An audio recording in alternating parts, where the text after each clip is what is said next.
இணைந்து ஜெபிப்போம். ஆண்டவரே, இயேசுவே, என் சார்பில் செயலாற்றும் உன்னதரே, உம்மை துதிக்கின்றேன்.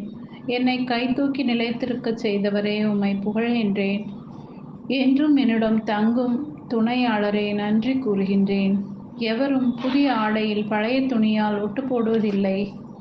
என்றும் தீர்ப்பிடாதீர்கள் என்றும் இன்றைய இறைவார்த்தையில் வாசிக்கிறேனே.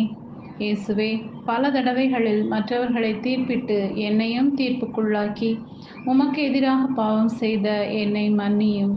தீர்ப்பிடுவது கைமாறு அழிப்பதும் உமக்குரியது என்பதை மனதிலிருத்தி நீர் எனக்கு தந்த பொறுப்பை மட்டும் செயல்படுத்த ஆற்றலும் ஞானமும் தாரும். இயேசுவே, ஒளியான நீர் உலகில் வந்திருந்தும் தீயதையும் பழையதுமே விரும்பி தேடிய குற்றங்களை நினைத்து மனம் வருந்துகின்றேன்.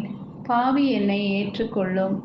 ஆண்டவரே, இயேசுவே, நீர் உலகிற்கு கொண்டு வந்த அருளையும் உண்மையையும் என் வாழ்வில் ஏற்று வாழவும் அதனால் வரும் இரட்சணியத்தை உமது பிள்ளையாக அனுபவித்து மகிழவும் கிருபை கூர்ந்தருளும்.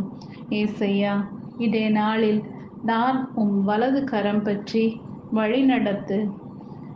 பழைய பாவங்களால் ஈர்க்கப்படாமலும் பழைய பாவ வாழ்வை தேடிச் செல்லாமலும் என்னை தூய ஆவியானவர் தடுத்து நிறுத்தவும் வேண்டுமாய் இயேசுவின் நாமத்தில் ஜெபிக்கிறேன். ஆமென்.